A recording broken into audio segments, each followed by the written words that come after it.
Ustream, YouTube. Don't forget to join the mailing list and the forum. And we have a special guest, Rob Blatt, who's also on Twitter, Ustream, and pretty much has his own website and stuff too. We'll put that in the video description over here.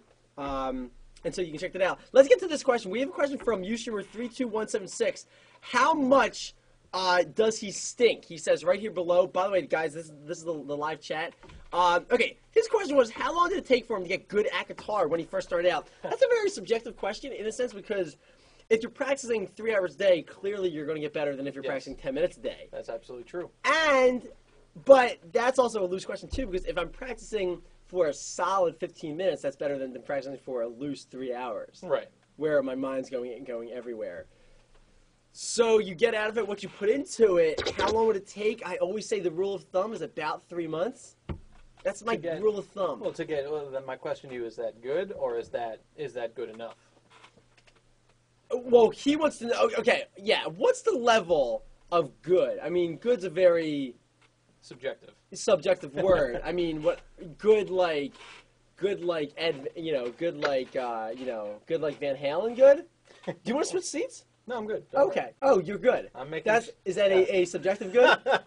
I know that's objective. No, whatever the other word is. I always get confused. Subjective. Objective. Have to ask grammar girl. Yeah. All right. So, dude, Brandy Veen, what's up? So I would say, how long until you get good at it? It's also in your own mind as well. You know, I don't think that I'm good at guitar, but other people have the impression that I'm good at guitar. Right. So myself including. Killing it. Okay. So if you like it, so are you good at guitar? I'm okay. Right. Even Walt doesn't think he's good at guitar, and so it's all subjective at this point. If I wanted to get really good at one thing in my entire life, it would be piano. It kills me every day. I agree. Piano, absolutely. Piano's the one thing that I want to nail by the time that I'm 26. It'll be my age. Yes. So I have 2 years, to rock this instrument out cold. And all the production work and the studio stuff, I'm surprised I don't get it. But this, I get that. I'm killing on that, bro. That keyboard, you're good with that. Yeah. That's the keyboard that I'm good at. All right, so the idea is like how long it would take you. Oh wow, look, wait, we paused. No one told me that I paused. So that the idea is that it would take me about 3 months. I would say 3 months until you're kind of feeling it, right? Playing your first couple chords, having a good time, playing with your friends. Clearly, you're not going to be ripping it, okay? But then again, if you were ripping the guitar within 3 months, then it wouldn't be fun. Time to move on. Yeah, totally. Prince, it's time to move on to the next instrument. Right. Part of the fun of guitar is that it takes you more than 3 months to learn. Yeah. But that 3 months, you can definitely walk. Yeah, absolutely. You're not going to be sprinting. You can play. You can hang. You can play a few AC/DC songs for 3 months. You can hang. You can hang with the big boys. So and we're all big boys here. Or big girls. Big girls too. No, not big girls. Kathleen! I love Kathleen. Kathleen's my newest friend on Twitter. Hi. Yeah, but that's it, everyone. That's what I'm throwing down. I would say 3 months. To get killing on it. A year. I see. I would say further than that. 2. I mean, well, it depends. If you're putting in the same amount of time that's necessary to get good in 3 months into a year, if you can keep that going, I'd say you can get good in a year. But if you're gonna slowly, if your productivity on that is going to slowly get, less over time, then you certainly it's going to take you longer than a year. Right.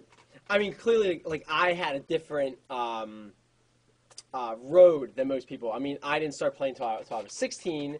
When I was 17, I started teaching professionally in private lessons. When I was 18, I went to school for it. And so that when you go to school or then when you start teaching privately, it creates a whole new level of exponential, right? Right. Like, you're going to get better at going to school for music within 4 years than you could ever learn self-taught for 4 years. I would agree. Loosely. Yeah. But then again, 4 years of playing gigs, you're going to learn a lot. Yeah, that'll teach you real good. Oh, totally. So, that's what we feel.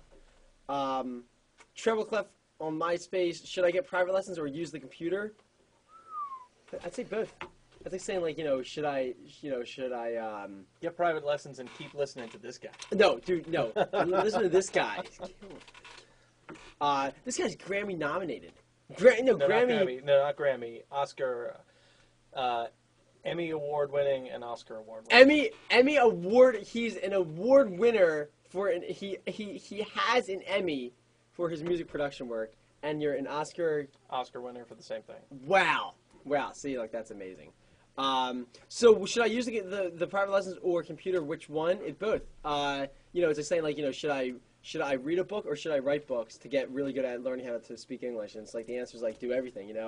Yeah, I would say surround yourself by it. Yeah, provided you can put in the time, you can use both. If you work better without the constant stress of I have a lesson coming up, then you can use the computer or books or videos or whatever to Right. learn. But if you work well with a deadline and stuff like Right. that, and you're not going to feel guilty if you like miss a week, for instance, Mm-hmm. then you're dealing with going on your own or whatever, Right. whatever it was I just said. That's it. So no, I agree. So that'll wrap up this edition of what you should do. Your lesson today is how do you get good at it, and you get good at it just by surrounding yourself by it. And patience is the virtue. You know what I mean? Some people it might take you 3 months, might take you 3 years, might take you 5 years, but the idea is that you take a little chip at it every day. I mean, I always say is like imagine it being here. Look, watch, we're gonna draw. So look, now you're starting to see the magic of the show. By the way, book him. I sent the pic to you. So imagine like this mountain, right? Okay, this is like the mountain of music, and you chip away a little bit at it every day. Don't try and take big chunks, man. It's not about chunks. It's about the little this. Here, right. Yeah, sorry. That's a horrible. Here's how. No, wait, that's a horrible.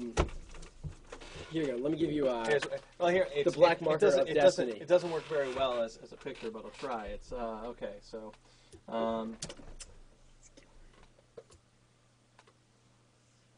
it's a door. It's a toilet. It's a heater. It's a frying pan.